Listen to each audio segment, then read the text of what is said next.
안녕하십니까. 2021년 9월 9일 최병무의 팩트 시작하겠습니다.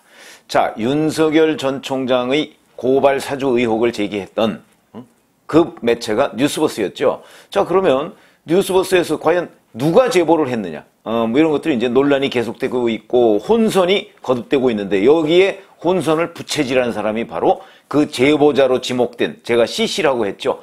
조성은이라고 하는 사람입니다. 근데 이 조성은이라고 하는 이 사람이 본인이 스스로 어젯밤에 11시가 좀 넘어서 페이스북에다 글을 올렸습니다. 이때 이제 김웅 의원에 대해서 이렇게 얘기했습니다. 모욕을 포함한 명백한 허위사실에 의한 명예훼손을 하고 있다. 저를 공익신고자라고 몰아가며 각종 모욕과 허위사실을 이야기하고 있고 그 어떤 정당활동 내지는 대선 캠프에서 활동하지 않음에도 불구하고 당내 기자들에게 이재명 캠프 등 국민의힘이 아닌 황당한 캠프에서 활동한다는 허위사실도 유포했다. 이렇게 얘기를 하고 있고요. 자, 그 다음에 김웅 국회의원과 윤석열 전 검찰총장은 지속적인 허위사실 유포와 함께 보도되는 사건의 심각성, 자신들의 공적 신분과 의무조차 망각하는 것이다. 매우 중차대한 대선에서 격이 떨어지는 수준의 망발을 일삼고 있다. 이렇게 얘기를 했습니다. 그러면 자 근데 여기에서 그러면 나는 제보자가 아니다. 이렇게는 얘기 안 했습니다. 그 어디에 봐도 윤석열 전 검찰총장과 김웅 의원을 비난하는 발언은 많은데 그리고 그 사람들이 허위사실을 유포하고 있다 이런 얘기는 많이 하고 있는데 자기가 제보자가 아니다 또 이렇게는 얘기 안 하고 있습니다. 다만 공익신고자가 아니다 또 이렇게는 얘기하고 있습니다. 그러면 결국 공익신고자와 제보자가 다르다는 것인가? 아니면 그럼 자기가 제보자가 맞다는 것인가? 이렇게 해서 이제 혼선을 초래하고 있다. 그런데 이 조성은 씨가 7일날 조선닷컴하고 통화한 내용을 보면 조선닷컴에서 이렇게 질문을 합니다. 당신이 제보자라는 이야기가 사실이냐? 라고 하니까 절대 아니다. 또 이렇게 얘기합니다. 지금 상황이 너무 황당하다. 이렇게 얘기합니다. 자기 제보자가 아니라고 얘기하는 거죠. 그런데 어젯밤 페이스북에서는 자기가 공익신고자가 아니라고 또 얘기를 하고 있습니다. 그러면 제보자도 아니고 이게 두 말이 다 사실이면 제보자도 아니고 공익신고자도 아니라는 얘기인데 동아일보하고 또 8일날 인터뷰한 것이 있습니다. 여기에 보면 표현이 또 묘합니다. 나는 공익신고한 적이 없다. 김 의원은 나에게 자료를 전달했다고 주장하지만 나에게 또는 나에게만 전달했다는 어떠한 증거도 없다. 이렇게 얘기를 하고 있습니다. 당시 자료를 전달받았는지는 텔레그램 방이 남아있지 않아서 확인할 수 없다. 그러니까 이제 여기에서 동아일보 기자가 이렇게 질문을 합니다. 그럼 자료를 다른 사람한테 넘겼느냐? 이렇게 얘기하니까 의혹을 제기하는 사람들이 입증해야 한다. 이렇게 얘기하면서 답변을 회피해버렸습니다. 자, 그러면 우리가 이런 거. 보세요. 문건을 만들었다는 의혹을 받고 있는 손준성 검사. 안 만들었다고 얘기하죠. 그 다음에 손준성 검사가 문건을 전달했다고도 얘기 안 했습니다. 그런데 김웅 의원은 자기가 작년 4월 3일 문건과 4월 8일 문건 두 가지를 얘기하면서 8일 문건은 자기가 초안을 잡았다고 얘기를 했고요. 근데 그 8일 문건은 실제로 작년 8월 달에 국민의힘이 그 문건과 유사한 걸 고발을 했습니다. 근데 그건 최강욱 의원에 대한 허위사실 유포 혐의입니다. 여기에는 뭐 윤석열 전 검찰총장 이런 사람하고 아무 관련 없습니다. 그게 지금 문제가 되고 있는 게 4월 3일 고발장인데 이 고발장에 대해서는 김웅 의원이 기억이 안 난다고 얘기를 하고 있습니다. 왜냐하면 아마 본인이 별도로 거기에 대해서 어떤 액션을 취하지 않고 단순하게 그냥 포워딩만 한 것으로 보입니다. 뉴스버스 기사가 사실이라면 손준성한테 받아서 그냥 그걸 단순하게 조성은한테 포워딩을 했다. 이런 얘기가 되는 거죠. 뉴스버스 보도가 사실이라면을 전제로 한다면. 자, 그러면 이제 김웅은 그걸 기억 못 한다는 거 아니겠습니까? 그러면 이제 조성은도 지금 자기 페이스북에서는 받았는지도 모르겠다. 텔레그램 방에 안 남아 있으니까. 그러면 이거는 이제 누가 입증을 하느냐? 그건 검찰이 디지털 포렌식, 왜냐면 휴대전화를 조성은이 검찰에 제출을 했다고 하니까 그걸 확인해 보면 금방 나오죠. 누구한테 받았는지 이거 나올 테니까. 그러면 이제 그 전달한 사람이 김웅인지 아닌지 아마 이거는 벌써 확인을 했을 수도 있습니다. 근데 검찰이 지금 입을 딱 씻고 있는 거죠. 이런 상황인데, 자, 그렇다면 이 사람이 그러면 제3자한테 전달했을까? 이제 조성은이 김웅한테 받아서 제3자, 이것도 디지털 포렌식을 하면 그 조성은의 휴대전화를 포렌식하면 거기에서 드러날 겁니다. 받은 거, 전달한 거. 뭐 이런 건 사실은 뭐, 그러면 이제 만약에 이렇게 되는 거죠. 문건 전달 경로가 이제 뉴스버스 기사에 따르면 손준성은 지금 안 보냈다고 하고 있으니까. 근데 기사에 따르면 손준성, 김웅, 조성은 이렇게 돼 있고요. 그리고 나서 이제 뉴스버스로 갈 거 아니겠습니까? 이 문건이. 뉴스버스에서 일부를 그 캡처를 해서 했으니까. 그러면 여기에 조성은한테서 직접 갔든가 아니면 제3자 누군가를 통해서 갔든가 이렇게 돼야 될 거 아닙니까? 그래야지 이제 조성은의 주장이 맞는 얘기가 되는 것이죠.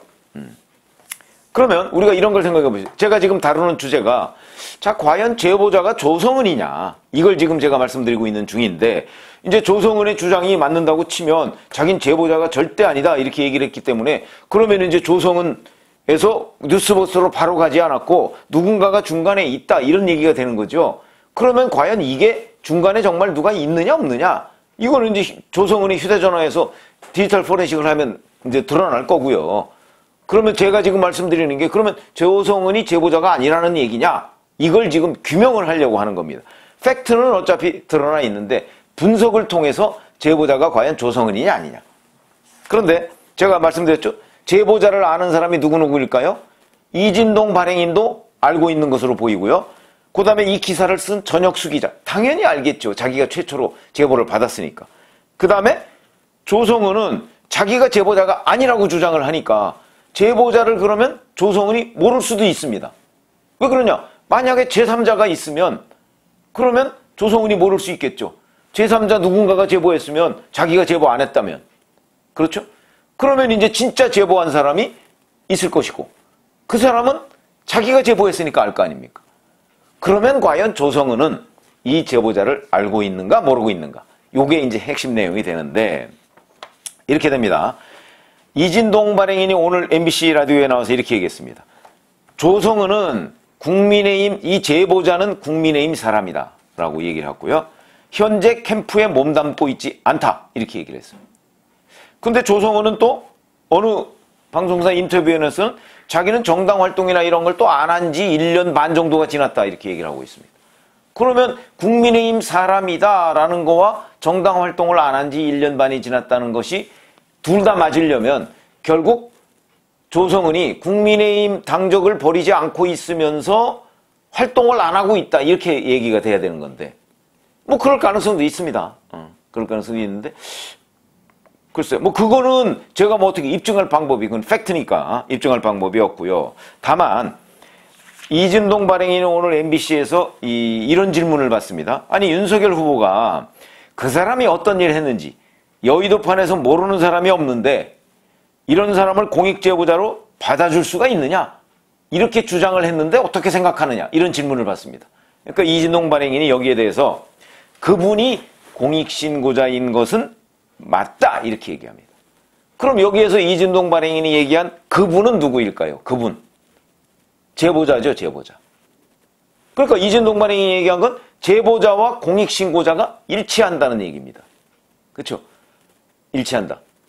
그렇게 따지면 그러면 제보자와 공익신고자가 일치하는데 조성은은 맞느냐 아니냐 조성은이 제보자가 아니냐 거기에 대해서는 또 이진동 발행인이 그것까지는 얘기해 줄 수가 없다 이렇게 또 얘기를 합니다.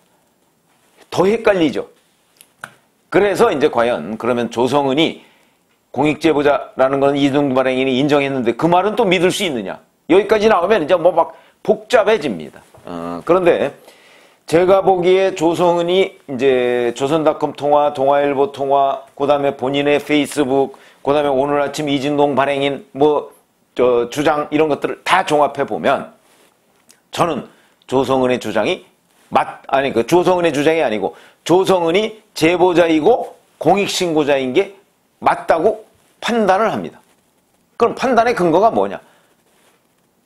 조성은 자체가 주장을 왔다 갔다 오락가락하고 있습니다.